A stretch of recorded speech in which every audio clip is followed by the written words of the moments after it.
It is Thursday. It is the 22nd of May. I'm Moon Geon-young. This is ARIRANG News live from Seoul. Our top stories today. Candidates hit the campaign trail in Korea's June 4th local elections. In the wake of last month's ferry disaster, national safety is at the core of campaign pledges. The nation's prosecutors are placing utmost priority on stamping out bureaucratic mafia. Now, this refers to the practice of government officials taking up jobs related to their duties after retirement. And despite years of international sanctions, North Korea's overall trade volume hit a new high in 2013 due largely to its interactions with China. We'll have those stories and more, but let us begin this afternoon with the local elections. Thousands of candidates running in the nation's June 4th local elections hit the campaign trail today. Given the sense of grief and sorrow that remains over the recent Seoul ferry disaster, campaigns will be noticeably toned down compared to years gone by. ARIRANG News political correspondent Kim Hyung-gil starts us off. The campaign period for the June 4th local elections began Thursday, but candidates have been encouraged to tone down their campaigns in light of the ferry disaster. Both the ruling Saenuri Party and the main opposition New Politics Alliance for Democracy, or NPAD, consider the elections an opportunity to gain the upper hand. The June 4th poll will see 3,952 local administrative and legislative positions filled. Incumbent Seoul Mayor Park Geun-hye of the main opposition party, who is running against the ruling party's Chung Mong-jun, started his campaign at Seoul's busy Gangnam Station, where he greeted commuters. Koreans, especially Seoul citizens, start their hard life from the morning, cramming into subway trains. There is a problem with the quality of people's lives. Meanwhile, Chung Mong-jun also took time to look around the Seoul subway facilities. The Seoul subway's air quality is important to Seoul citizens' health. We must improve the air quality in Seoul's subway system. The candidates are expected to focus heavily on safety-related pledges to win support from a public disappointed and frustrated with the government's handling of the ferry disaster. The ruling Saenuri Party is adopting an apologetic approach.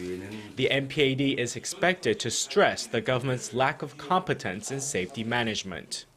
The main opposition candidates are hoping to draw voters away from the conservatives to send a clear message to the Park Geun-hye administration. In the latest polls, the ruling party is lagging behind the main opposition party in key regions such as Seoul and the western port city of Incheon. Ruling party candidates have seen their support crumble in the wake of the ferry disaster. Kim Hyung-gil, ARIRANG News. President Park Geun-hye, who this week promised sweeping government reforms following the ferry disaster, may nominate a new prime minister as early as this Thursday. Speculation peaked after President Park decided to hold an unscheduled meeting with her senior secretaries later this afternoon. Prime Minister Chung Hong-won tendered his resignation more than 3 weeks ago, taking responsibility over the government's lax response to the deadly ferry accident. While Chung's successor faces the mighty challenge of restructuring the government's safety-related ministries and agencies as pledged by the president earlier this week. President Park's decision on her next prime minister will also weigh in on voter sentiment. Ahead of the June 4th local elections, a cabinet-wide reshuffle is also expected following the elections.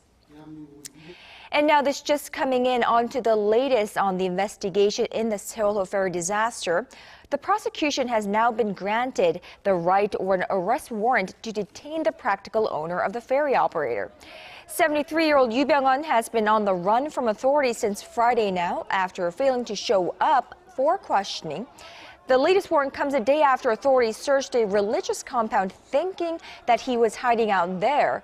And prosecutors also say that the de facto owner also destroyed evidence involving the accident. Currently, Yoo faces charges of embezzlement, tax evasion, and other malpractices. More than 300 people have died in the ferry disaster. And hot on the heels of President Park's pledge to shake up the cabinet after the government's poor response to the ferry disaster, the prosecution has announced plans to crack down on so-called bureaucratic mafias, those with collusive ties between government and public institutions. Our Connie Kim reports. The prosecution will soon set up 18 special investigation teams across the nation to root out corruption, with a focus of ending collusive ties between government officials and the industries they regulate. The decision was made at an emergency meeting of senior state prosecutors Wednesday afternoon. Prosecutor General Kim Jin-tae said the district public prosecutors' offices will each form special teams charged with stamping out corruption involving civil servants. Probe must not stop with punishing individuals. We will root out the structural causes of corrupt ties between government and private institutions by changing the mindsets of bureaucrats. The prosecution will crack down on collusive ties between bureaucrats and the industries and companies they regulate. It's common for retired bureaucrats to be hired by companies and public institutions that expect them to pressure their former colleagues or subordinates to ignore corrupt or irregular practices at the organizations. So-called parachute appointments, which allow public sector officials to get jobs in industries they were once charged with regulating, will also be under probe. Institutions that are tasked with overseeing public infrastructure directly related to safety, including ships, railways, and nuclear power plants, will be looked into with priority. To clamp down on profits made through corrupt practices, prosecutors are proposing a law to confiscate hidden assets amassed by current or former civil servants through bribery and other illicit means. After President Park Geun-hye apologized for the government's poor handling of last month's ferry disaster, which he blamed partly on corruption, prosecutors at the western port city of Incheon raided Lee In-soo, a top official of the Incheon Port Authority. Lee, a former board chairman of the Korea Shipping Association and a retired official of the Oceans Ministry, has been charged with embezzlement. Connie Kim, ARIRANG News. Japanese Prime Minister Shinzo Abe is urging lawmakers in his country to lay the groundwork for a summit between Korea and Japan. Japan's national broadcaster NHK reported Wednesday that Abe called on Liberal Democratic Party lawmaker Nukaga Fukushiro, a former finance minister, to ensure parliamentary members use every possible channel to push for summit talks. Fukushiro said that while diplomatic ties with Seoul have soured, the two countries have a solid economic relationship.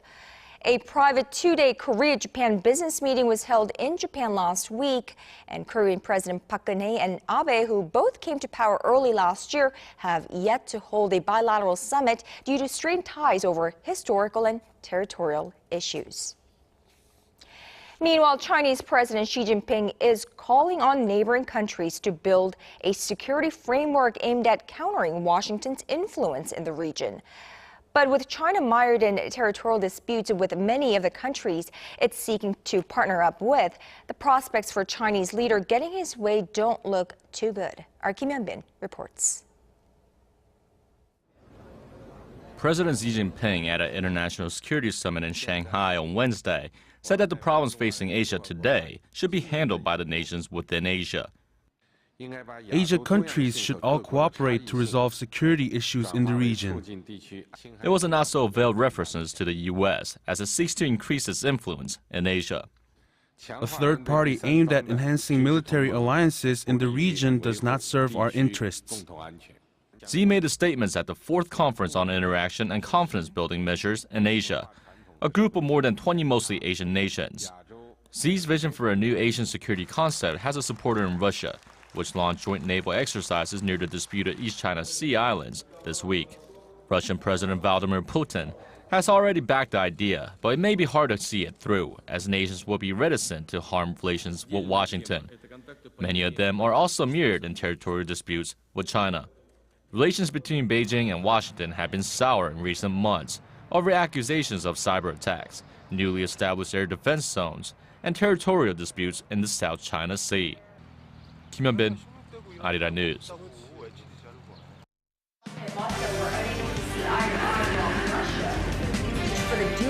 All of the day's important events close to home and around the world. Join Moon Gon-yong, live from Seoul. Mobile shopping market for the dual use of the Korean name East Sea and Japanese name Sea of Japan in school textbooks in the state of Virginia. We call North Korea a hermit kingdom, but it seems like North Korea is no hermit kingdom when it comes to trade. Despite international efforts to isolate North Korea through sanctions, its overall trade hit a record high last year. Our Yudian has the details. While the rest of the world has slammed the door on trade with North Korea for its ongoing nuclear threats, China is going the other way. South Korea's state-run trade agency says North Korea's total overall trade amounted to an all-time high of $7.3 billion last year. Most of that was from China. Dependence on its only remaining ally has been growing since 2005, making up nearly 90% of North Korea's trade across borders as of 2013. Beijing joined international efforts to further isolate Pyongyang following its nuclear test in February last year by strengthening trade restrictions, but evidently to not much effect. Exports mostly consisted of coal and mineral resources, imports of electric equipment and grains. Russia is also rising as a close trade partner as well, with trade between the two countries up 37% last year. This is mostly due to a spike in imports of materials needed for the Nasan-Hasan project, which is a railway connecting North Korea and Russia. There was no record of trade with Japan and just humanitarian aid records from the U.S. last year. Yurian, ARIRANG News. Now back here in this country, last month's Seoul ferry accident had a significant impact on domestic consumption, something Korea's finance minister says continues today. And to counter the effects and help businesses that have been hit hard, Hyun Oh-seok has promised some government support. And for those, here's our Son Jung-in. Finance Minister Hyun Oh-seok, in a meeting Thursday morning with economy-related ministers, said the domestic consumption is slowly moving towards a path of recovery after a decline in demand spurred by last month's ferry accident. However, he added that consumer sentiment is still fragile and promised to work actively to help consumption and corporate investment rebound as quickly as possible. Hyun said the government will closely monitor overall economic trends and provide more support to the sectors hit hardest by the ferry accident, including retailers and transportation and tourism industries. As for overall industrial competitiveness, which is also not seen as strong, he promised to establish measures to boost electronic commerce within the next month to promote foreign investment and make inroads into overseas markets. Local private financial researchers forecast the economy to stay on a moderate recovery path in the latter half of this year. Their average estimate of this year's economic growth rate ranged between 3.9% to 4%, which is similar or slightly lower than the one previously set by the government. They said weakened consumption and a gradual drop in the $1 exchange rate may work as negative factors of this year's economy. Son Jung-in, ARIRANG News. Amid signs that the U.S. economy is gaining steam, the Federal Reserve is discussing how it will begin to raise short-term interest rates that are near zero now. The Fed, however, has made clear that the rates will stay low in coming months. Here's our Connie Lee with more. U.S. Federal Reserve policymakers have begun paving the way for raising short-term interest rates after keeping them near zero for 6 years. The central bank's April meeting minutes revealed Wednesday confirmed the Fed is not ready to normalize monetary policy by starting to hike interest rates anytime soon. But policymakers did engage in prudent planning and looked at several approaches for such steps as a reverse easy monetary policy. Fed Chairwoman Janet Yellen reiterated earlier this month that interest rates would not rise until the U.S. economy was strong enough. Interest rates are unlikely to begin rising until we are in a strong economic recovery. We eventually will start to raise interest rates. I'm assuming the economy will continue to recover, and at some point that will become appropriate. As the U.S. economy strengthens, interest rates are expected to rise in the latter half of 2015. Since 2008, the Fed has kept rates at near 0% to help the economy recover from a severe recession. The April meeting minutes also suggest that the Fed will keep reducing its stimulus plan, as leaders say the U.S. economy is on a path of moderate growth. Connie Lee, ARIRANG News. Korean tech giant Samsung Electronics has once again been ranked among the 30 most valuable brands in the world. The brand equity database BrandZ said in its top 100 most valuable global brands that Samsung placed at 29th, up one notch from last year at $26 billion. Samsung was the only Korean company to make the list. Google overtook Apple to bounce back as the most valuable global brand with a value of $159 billion. The fastest riser in the list was the Chinese portal Tencent, whose value rose 97% over the year.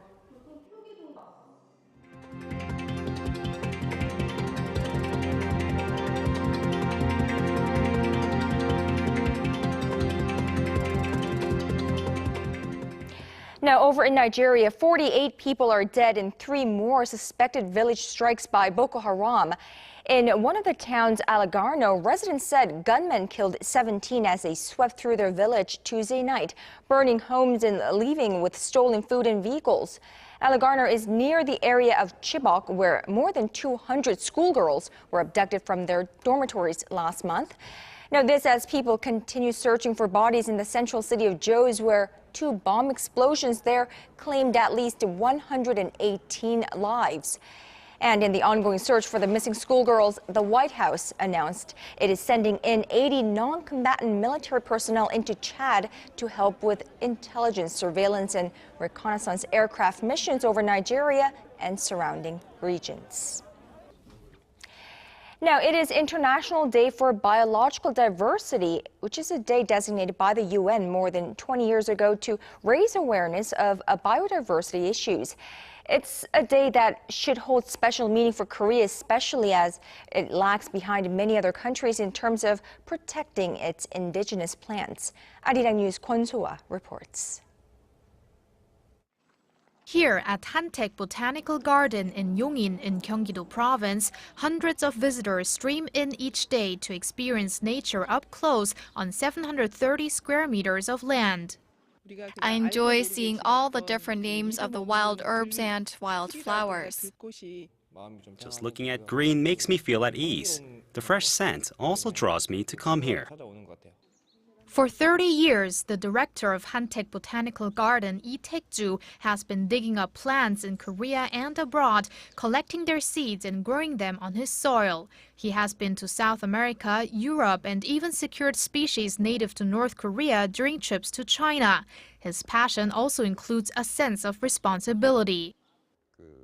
There are at least 250,000 plant species on Earth. They are all our resources, which can become resources for the future. Securing as many of them as we can is what we do at botanical gardens. Lee says compared to other countries, Korea lags behind when it comes to the variety of plants it cultivates. According to Hantaek Botanical Garden, around 4,900 wild plant species call Korea home, but the nation is not in control of all of them. When Korea was hit by the Asian financial crisis in the late 90s, major plant nurseries were taken over by foreign companies. It's why today Korea has to pay royalties for some plants of native heritage when importing them from abroad. Take the Miss Kim lilac as an example. It was discovered by an American collector in Seoul's Dobongsan Mountain in the 70s, but now Koreans must re-import it and pay fees to enjoy the flower. Public indifference to the matter and a lack of government support are blamed for the lack of protection for native seeds. There are still many resources we have to excavate, which could have new functions or features. We need more plant breeding specialists to develop new plant varieties and commercialize them. In hopes of raising awareness to the issue, botanical gardens like Hantaek are running education programs to garner interest in plant diversity and their protection at an early age. Kwon So-ah, ARIRANG News.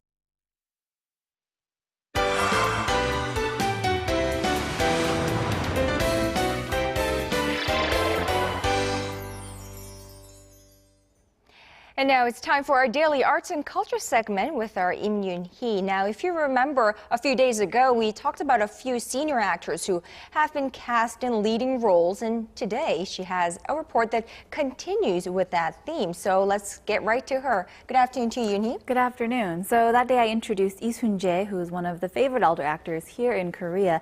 Now, he's recently taken to the stage, but he's most known for his TV appearances. Right. He's part of this new TV drama series, get this right, Flower Grandpa Investigation Unit. Sounds very interesting. Right, so that show has been hugely successful, big hit. But the elders in our community are really proving that they're capable, if not more capable, than their younger counterparts at these starring roles. So let's take a look.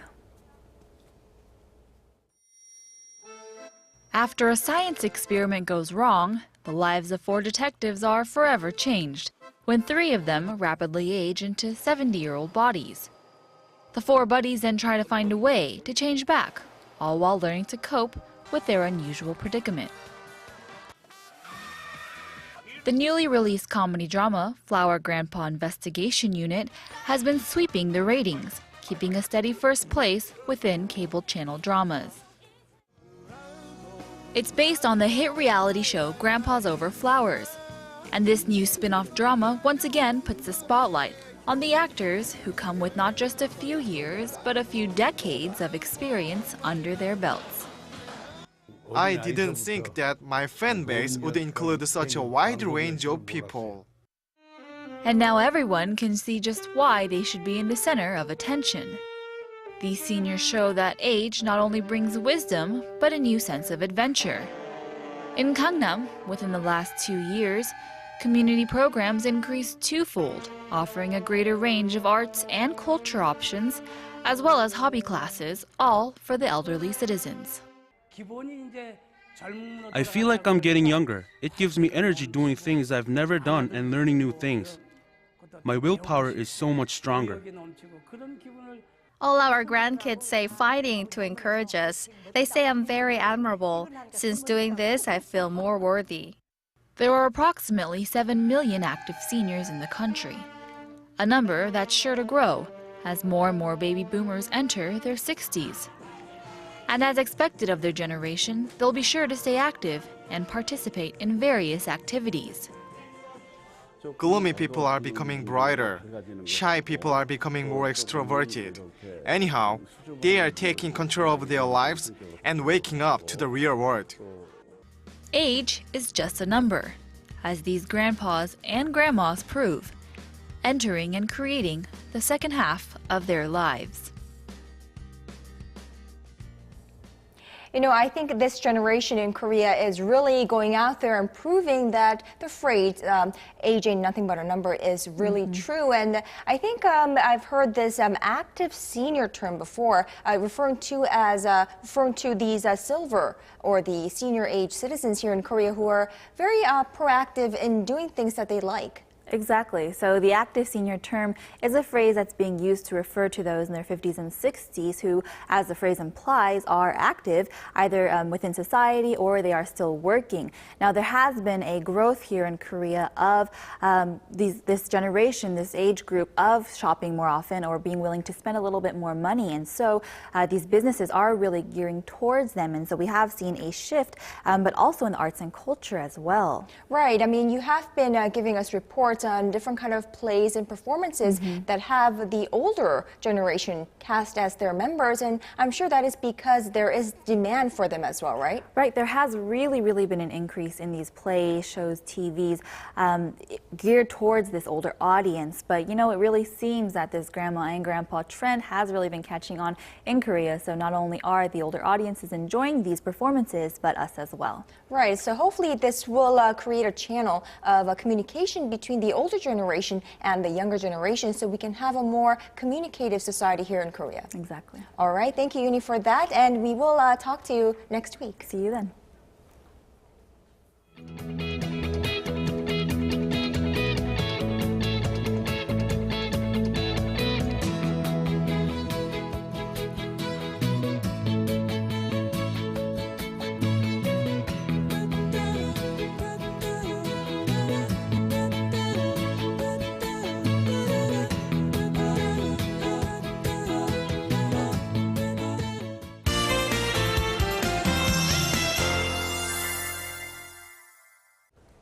Well, the daytime highs continue to rise, and today's highs in some regions are making their way all the way up to 31 degrees. Now, it's another sunny day, and UV levels are high, so make sure to apply some sunblock before heading out. Now, going over to our temperature readings. Today, actually, for satellite for details, today we have mostly clear skies nationwide. However, rain is in the forecast in the east coastal regions today, along with some thunder and lightning. Now, going over to our temperature readings, we'll top out at 28 this afternoon. Meanwhile, the southern cities such as Gwangju and Busan will peak up to 30 and 25 degrees. Now moving over to other regions, Jeju Island tops out at 24, Dokdo at 17, while Mangkeumgang tops out at 15. Now as for the weather conditions down in Chindo at the ferry disaster site, it's very foggy right now and lowering visibility to just 100 meters. And however, the winds and tides are pretty calm. Now that's all I have at this moment. I'm Michelle Park, and back to you, Kanyang. Well, thank you, Michelle, for that. And that's just about all for me at this hour. I'm Moon Kanyang. Check back with us at 4 p.m. Korea time for Business Today.